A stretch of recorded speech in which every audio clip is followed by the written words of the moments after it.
Hey guys, welcome to my channel quick revision. I hope you all are fine. आजकल आपने news में, newspaper में या कहीं पे ये टर्म सुनी होगी, डी डॉलराइजेशन, है ना। तो आज हम डिस्कस करेंगे कि व्हाट इज़ डी डॉलराइजेशन, इसके एडवांटेजेस क्या है, डिसएडवांटेजेस क्या है और ये न्यूज़ में क्यों है। जैसे हमें पता है कि most of the countries including India, हमारा जो मोस्टली जो बिज़नेस होता है, हम जितने भी इंटरनेशनल ट्रेड होते हैं या फाइनेंस के जो मैटर्स होते हैं वो यूएस डॉलर में होते हैं। ठीक है, ज़्यादातर कंट्रीज़ वो डिपेंड करती है यूएस डॉलर पे for its international trade, finance and reserve को लेके। इस डिपेंडेंसी को कम करना, ये जो यूएस डॉलर पे डिपेंडेंसी है कंट्रीज़ की, इसको कम करना, उसको हम बोलेंगे डी डॉलराइजेशन। इसके लिए बेसिकली इसमें क्या करना है कि यूएस डॉलर को सब्स्टिट्यूट करना है with other currencies like gold हो गया, क्रिप्टो करेंसी होगी या फिर रीजनल करेंसी होगी इंटरनेशनल ट्रेड के लिए। This is de dollarisation. अब ये न्यूज़ में क्यों है?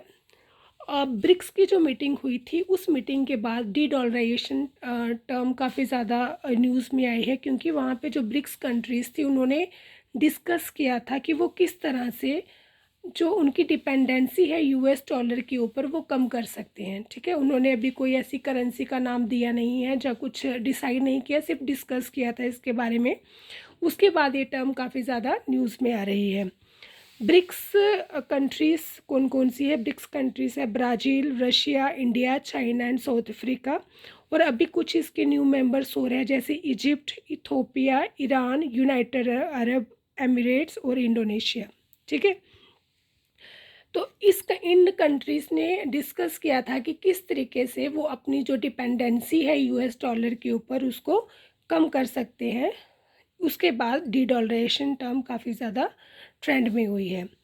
अब एडवांटेजेस क्या है, फ़ायदा क्या है कि अगर डी डॉलराइजेशन हो जाएगा तो उसके क्या फ़ायदे होंगे? सबसे पहला ये फ़ायदा होगा कि जैसे हमें पता है कि जो डॉलर है उसका जो प्राइस है वो फ्लक्चुएट होता रहता है, कम ज़्यादा होता रहता है। लेकिन अगर उसको चेंज कर दिया गया तो जो फ्लक्चुएशन के जो चांसेस है, जो रिस्क है, वो धीरे धीरे कम होते जाएंगे। ठीक है, दूसरा वो कंट्रीज़ जो ये करेगी वो फाइनेंशियली और इकोनॉमिकली इंडिपेंडेंट हो जाएगी। तीसरा, उनकी जो रीजनल करेंसीज है उनको स्ट्रेंथन मिलेगा, उनकी जो अपनी जो करेंसी है वो स्ट्रेंथ होगी। डिसएडवांटेज ये है कि शॉर्ट टर्म इंस्टेबिलिटी होगी, इतनी जल्दी यूएस डॉलर को रिप्लेस कर पाना पॉसिबल नहीं होगा, जिसकी वजह से इंस्टेबिलिटी होगी। दूसरा, लैक ऑफ ट्रस्ट, अभी हम किसी न्यू करेंसी पे कोई भी इतनी जल्दी ट्रस्ट नहीं करेगा। सबसे मेन ये है कि जियोपॉलिटिकल टेंशन हो सकती है, लाइक यूएस इसके लिए एग्रेसिव रिएक्ट कर सकता है, जिसकी वजह से ट्रेड वार शुरू हो सकती है। इंडिया ने अभी अपना कोई स्टैंड दिया नहीं है, वो न्यूट्रल है, मतलब अभी उसको यूएस डॉलर को रिप्लेस करने को लेकर कोई ऐसा उसने डिसीजन दिया नहीं है। तो आगे देखो क्या होता है। तो this is all about de dollarisation. See you in my next video. Till then, bye bye.